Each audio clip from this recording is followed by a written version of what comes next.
इससे पहले आपको संगम काल पढ़ा चुके हैं और संगम काल में हम आपको बताए थे कि 3 राजवंश की चर्चा है, चेर, चोल और पांड्य। तो आप एक वंश पढ़ चुके हैं, चेर वंश, पिछला वीडियो में आप देख सकते हैं। इस वीडियो में हम आपको पांड्य वंश के बारे में पढ़ाते हैं। क्या पढ़ेंगे? पांड्य वंश। देखिएगा, ये जो पांड्य वंश जो है ना, इसका अर्थ होता है प्राचीन देश। इसका अर्थ क्या होता है? प्राचीन देश होता है। किसका? पांड्य वंश का ना। इसकी जानकारी हमें मेगास्थनीज के पुस्तक इंडिका से मिलती है। इसकी जानकारी हमें किससे मिलेगी? तो मेगास्थनीज के जो पुस्तक है, मेगास्थनीज के पुस्तक जिसका नाम है इंडिका से मिलती है ना। इसकी जानकारी हमें किससे मिलेगी? तो मेगास्थनीज के पुस्तक इंडिका से इसकी प्रथम जानकारी मिलती है। तो कहेगा कि पांड्य वंश की प्रथम जानकारी हमें किससे मिलती है? तो इंडिका से। इसका और जानकारी है, जैसे अशोक के शिलालेख में भी है, रामायण में भी है और महाभारत में भी इसका उल्लेख है, इसकी जानकारी मिलती है। लेकिन प्रथम जानकारी कहेगा तो मेगास्थनीज के पुस्तक इंडिका से। इसकी जो राजधानी है ना, मदुरा को राजधानी बनाता है। तो कहेगा कि राजधानी कहां था? राजधानी वो है मदुरा। मदुरा को हम लोग मदुरै भी कहते हैं। तो राजधानी कहां थी? मदुरै। राष्ट्रीय चिन्ह कहेगा, इसकी राष्ट्रीय चिन्ह क्या है? तो राष्ट्रीय चिन्ह में मछली है। तो इसका राष्ट्रीय चिन्ह क्या था? तो मछली। इसकी राष्ट्रीय चिन्ह क्या है? मछली इसकी राष्ट्रीय चिन्ह है। दूसरी बात हम लोग देखेंगे कि जो पांड्य वंश है वो मोतियों के लिए प्रसिद्ध है। किसके लिए प्रसिद्ध है? तो यह मोतियों के लिए प्रसिद्ध है। मोतियों के लिए क्या है? तो प्रसिद्ध है। अब देखेंगे कि जो पांड्य वंश है ये कैसा समाज था। तो पांड्य वंश के कहा जाता है कि मातृसत्तात्मक थी। इसकी समाज कैसी थी? तो मातृसत्तात्मक। समाज कैसा है? तो मातृसत्तात्मक है। मातृसत्तात्मक इसकी क्या थी? समाज थी। तो देखेंगे सारा जो है म से आ रहा है और इसका राजा आएंगे न से। देखिए म और न में खत्म हो जाएगा। देखेंगे पांड्य वंश के जानकारी हमें किससे मिलेगी? तो मेगास्थनीज के पुस्तक इंडिका से। राजधानी कहाँ है? तो म से मदुरा। चिन्ह क्या है? तो म से मछली। किस लिए प्रसिद्ध है? तो मोतियों के लिए प्रसिद्ध है। कैसा समाज है? तो मातृसत्तात्मक समाज है। तो इतना देखें आप पांड्य वंश की जानकारी। अब हम देखते हैं इसके शासक। तो प्रथम शासक आएंगे जिसका नाम है नेडियोन। तो प्रथम शासक कहेगा इस वंश के कि प्रथम शासक कौन है? प्रथम शासक जिसका नाम है नेडियोन। क्या नाम है? नेडियोन। तो प्रथम शासक कहेगा कि पांड्य वंश के प्रथम शासक कौन है? तो नेडियोन। अब देखेंगे इसने समुद्र पूजा का स्टार्ट किया। तो इसने क्या किया था? समुद्र पूजा की शुरुआत।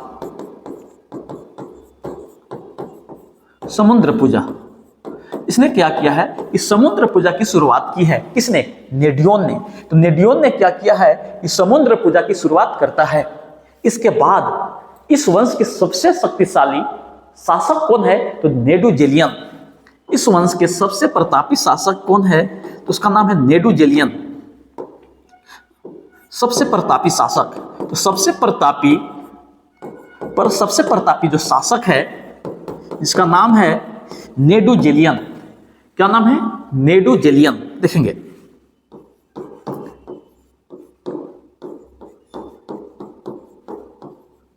नेडुजेलियन सबसे प्रतापी शासक है। ठीक है। और हम इसके बारे में बता दें कि इसने क्या किया था कि एक युद्ध किया है, तलया लंगानम का युद्ध। और तलया लंगानम के युद्ध में नेडुजेलियन ने चेर, चोल तथा 5 राजाओं को एक साथ हरा दिया। ये सबसे शक्तिशाली शासक है। इसने क्या किया है? चेर के शासक, चोल के शासक तथा कहता 5 अन्य राजा, 5 अन्य शासकों को एक साथ हरा दिया। इतना प्रतापी शासक है नेडुजेलियन। ठीक है। अब कहा जाता है कि इस वंश का जो अंतिम शासक म से ही आता है, जिसका नाम है मरावर्मन। मरावर्मन अंतिम शासक के रूप में जाना जाता है। तो अंतिम जो शासक है इस वंश का कौन है? मरावर्मन। ठीक है। अब हम लोग देखेंगे पांड्य के बाद देखेंगे चोल। तो अब आप जो पढ़ने वाले हैं तो चोल के प्रथम चरण के बारे में पढ़ेंगे, द्वितीय चरण फिर स्टार्ट होता है ना। तो पहले हम लोग देखेंगे प्रथम चरण चोल का। तो चोल का जो अर्थ है, चोल का अर्थ क्या होता है? तो चोल वंश का अर्थ था नया देश। क्या अर्थ था? नया देश। देखेंगे इसकी जानकारी हमें किससे मिलती है? तो चोल वंश की जानकारी हमें पाणिनि के पुस्तक अष्टाध्याय से मिलती है। तो चोल वंश की जानकारी हमें किससे मिलती है? तो पाणिनि के पुस्तक, जो पाणिनि के पुस्तक है जिसका नाम है अष्टाध्याय। अष्टाध्याय, तो अष्टाध्याय पाणिनि के पुस्तक अष्टाध्याय से हमें इसकी प्रथम जानकारी मिलती है चोल वंश की। इसकी राष्ट्रीय चिन्ह देखेंगे, इनका जो राष्ट्रीय चिन्ह है वो बाघ है। इनका राष्ट्रीय चिन्ह क्या है? तो बाघ। तो चोल वंश के राष्ट्रीय चिन्ह के रूप में क्या जाना जाता है? बाघ। बाघ, तो राष्ट्रीय चिन्ह क्या है? बाघ। इनकी राजधानी, राजधानी जो है वो क्या है? तो देखेंगे नाम है उरायूर। इसकी राजधानी है उरायूर। इसकी राजधानी है उरायूर। कहाँ राजधानी है? उरायूर। यूपी पीसीएस में क्वेश्चन पूछा हुआ है कि उरायूर किसके लिए प्रसिद्ध था। तो हम आप जो इसकी प्रथम राजधानी है उरायूर, यह कपास के व्यापार के लिए, यह कपास के व्यापार के लिए या सूती वस्त्र के लिए, सूती वस्त्र के लिए, सूती वस्त्र के लिए विश्व भर में प्रसिद्ध था। तो आपसे क्वेश्चन पूछ चुका है कि उरायूर किसके लिए प्रसिद्ध है? या कपास के व्यापार के लिए या सूती वस्त्र के लिए विश्व भर में प्रसिद्ध था। कौन? उरायूर। ये इनकी प्रथम राजधानी थी। किनकी? चोल वंश की। लेकिन जो मुख्य राजधानी है वो तंजौर है। इनकी मुख्य राजधानी, अगर मुख्य राजधानी पूछे कि मुख्य राजधानी कहाँ है, तो मुख्य राजधानी इनकी तंजौर है। मुख्य राजधानी कहाँ है? तंजौर। तंजौर है, तंजौर। अगर तंजौर न दे तो कहीं कहीं तंजावुर भी लिख देता है, तंजावुर। कंफ्यूज होने की कोई आवश्यकता नहीं है। इसकी राजधानी तंजौर ना दे करके तंजावुर भी देता है। क्या देता है? तंजावुर भी दे देता है। ठीक है। अब हम लोग देखते हैं कि एक कहोतिया फेमस है कावेरी के लिए, कावेरी डेल्टा के लिए, कावेरी डेल्टा के लिए। यह कावेरी डेल्टा है, बहुत ही उपजाऊ भूमि है। इसकी एक कहोतिया बहुत फेमस है। क्या कहावत है वो हम बताते हैं। कहता है कि जितनी जमीन में एक हाथी लेटता है, या जितनी जमीन में एक हाथी लेटता है उतनी जमीन में 7 आदमियों का पेट भर सकता है। कहा जाता है कि कावेरी डेल्टा इतना ज्यादा उपजाऊ भूमि है यहाँ कि जितनी जमीन में एक हाथी सोता है उतनी जमीन में 7 आदमियों का पेट भर सकता है। ऐसे कहावत फेमस है कावेरी डेल्टा के बारे में। चलिए और हम आपसे बताते हैं। देखेंगे इसका जो प्रथम शासक है, चोल वंश के जो प्रथम शासक है, प्रथम शासक, तो प्रथम शासक के रूप में जाना जाता है जिसका नाम है उर्वह पहरे। उर्वह पहरे, उर्वह प ऐसे होगा आपको पहरे का नाम है उर्वह पहरे। तो जो उर्वह पहरे जो है इसका प्रथम शासक है। तो चोल वंश के प्रथम शासक के रूप में उर्वह पहरे जाने जाते हैं। कौन जाने जाते हैं? उर्वह पहरे जाने जाते हैं। लेकिन इसका जो सबसे प्रतापी शासक है वो है करिकाल। करिकाल, तो सबसे प्रतापी शासक के रूप में कौन जाने जाते हैं? तो करिकाल सबसे प्रतापी शासक है इस वंश का। कहा जाता है कि इसने श्रीलंका को जीत लेता है। किसको जीतेगा? श्रीलंका को। श्रीलंका को जीत लेता है और 12,000 मजदूर को लाएगा। कितना लाएगा? 12,000 मजदूर को लाता है और कावेरी नदी पर बांध बनाएगा। क्या करता है? कावेरी नदी कावेरी नदी पर क्या बांध को बनवाता है? कावेरी नदी का बांध भारत के प्रथम बांध कहलाता है। ये भारत के प्रथम बांध है, प्रथम बांध। तो भारत के जो प्रथम बांध के रूप में कौन जाने जाते हैं? कावेरी नदी का बांध जाना जाता है। ठीक है, एक और क्वेश्चन हजारों बार पूछ चुका है, एक क्वेश्चन बड़ा ही फेमस है, बहुत बार पूछता है। कहता है कि इसने क्या किया था? एक बंदरगाह का निर्माण कराया। उस बंदरगाह का नाम है पुहर बंदरगाह। पुहर बंदरगाह, पुहर बंदरगाह। तो पुहर बंदरगाह का जो निर्माण किसने करवाया है? तो करिकाल ने। कौन करवाया है? करिकाल। ये जो है, इसका जो नाम है कावेरी पट्टनम के भी नाम से जाना जाता है। पुहर बंदरगाह को क्या कहा जाता है? कावेरी पट्टनम। कावेरी पट्टनम बहुत इंपॉर्टेंट क्वेश्चन है कि कावेरी पट्टनम के नाम से जाने जाते हैं। कावेरी पट्टनम कहा जाता है, किसे कहा जाता है जी? तो पुहर बंदरगाह को कहा जाता है। अब हम लोग देखेंगे आगे कि इसके बाद एक जो शासक आता है जिसका नाम है एलोरा। एलोरा ये भी योग शासक है। कैसा शासक है? योग शासक है। इसके बाद जो है जितने भी शासक आएंगे वो उतना योग नहीं थे, इसलिए धीरे धीरे यह जो चोल वंश है वो क्या हो जाता है? समाप्त हो जाता है। तो एलोरा के बाद जो है उतने योग शासक नहीं आए, जिसके कारण ये जो आपका चोल वंश है वो समाप्त हो जाता है। ठीक है, अब देखेंगे कि संगम काल के समय कौन कौन से साहित्य की रचना हुआ है। यह बहुत ही इंपॉर्टेंट है, बहुत ज्यादा पूछता है। क्या पूछेगा कि संगम काल के समय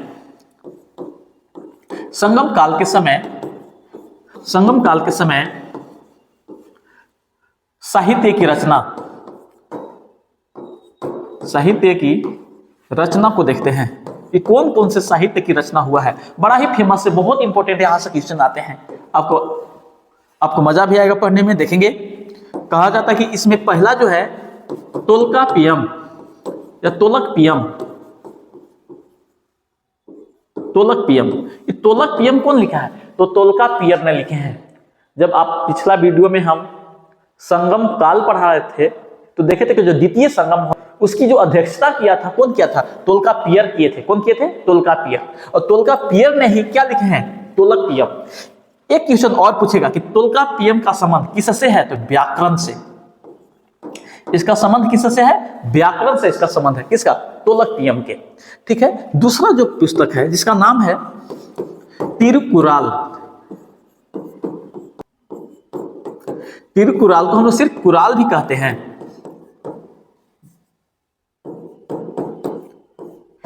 इसको तमिल की भूमि, ध्यान से सुनेंगे, इसकी तमिल की भूमि को बाइबल कहा जाता है। तिरुकुराल को या कुराल को तमिल भूमि का बाइबल कहा जाता है। क्या कहा जाता है? तमिल भूमि का बाइबल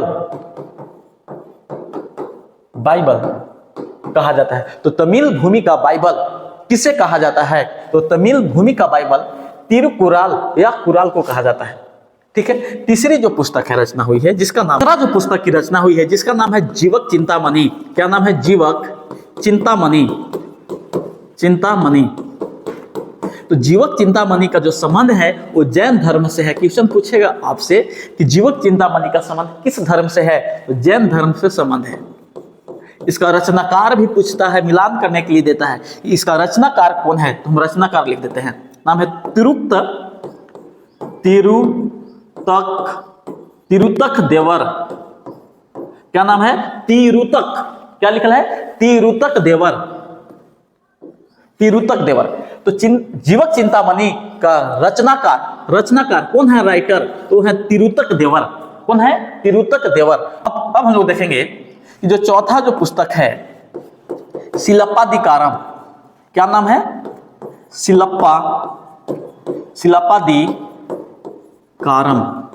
सिलप्पादिकारम। इसका रचनाकार कौन है? तो इलांगा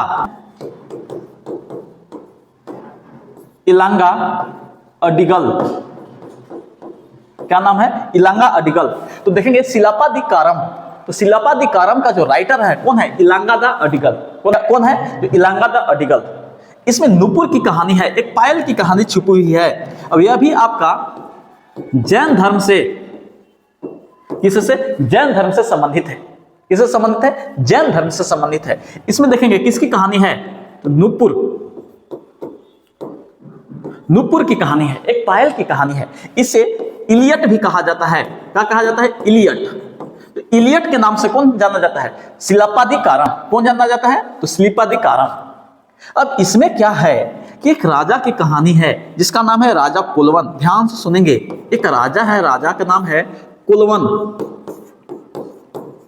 कुलवन, इनकी एक पत्नी है जिसका नाम है कनगी। ध्यान से सुनेंगे, राजा कुलवन के विवाह किससे हुआ? कनगी से हुआ।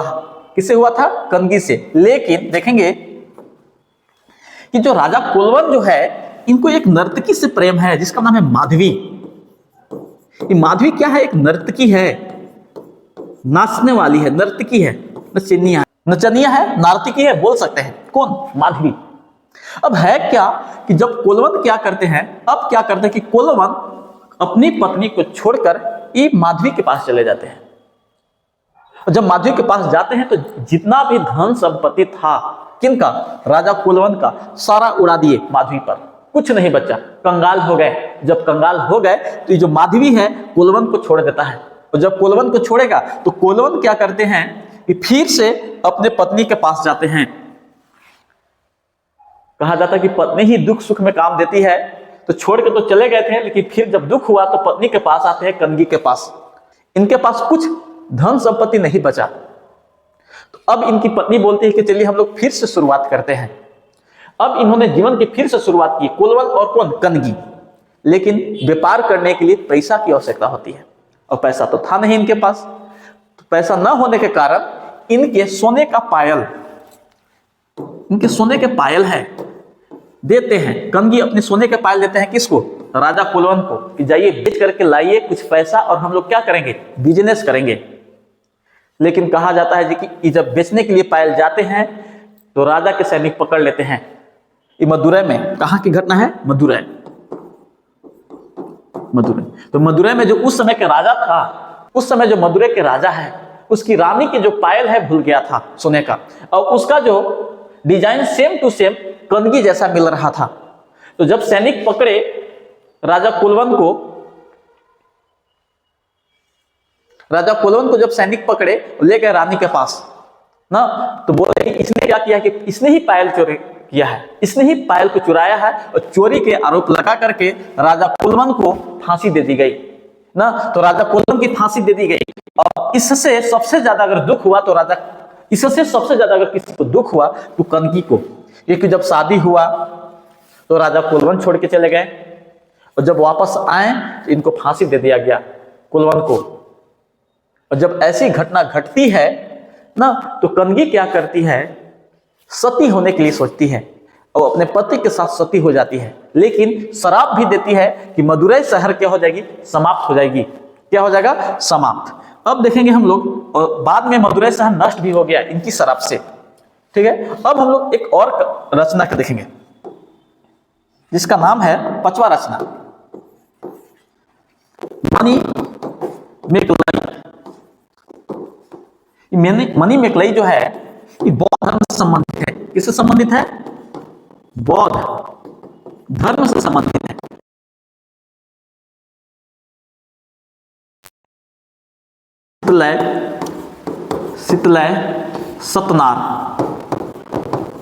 शीतलय सतनार देखेंगे तो मनी मेकलई जो पांचवा ग्रंथ है, इसका किस धर्म से संबंध है? तो बौद्ध धर्म से संबंध है। किससे? बौद्ध धर्म से संबंध है। देखेंगे इसने क्या किया है, इसका जो रचना है कौन है? शीतलय सतनार है। कौन है? शीतलय सतनार। इसमें किसकी कहानी है? तो कहा जाता है कि जो राजा कुलवन है और जो नर्तकी थी माधवी, इनसे संतान जो पुत्री है मनी मेकलई, उसकी कहानी दी गई है। तो मनी मेकलई में किसकी कहानी है? तो राजा कुलवन और माधवी की जो बेटी थी उसकी कहानी दी गई है। यह वीडियो आपको कैसा लगा है वो हमें कमेंट में बताएं। जय हिंद।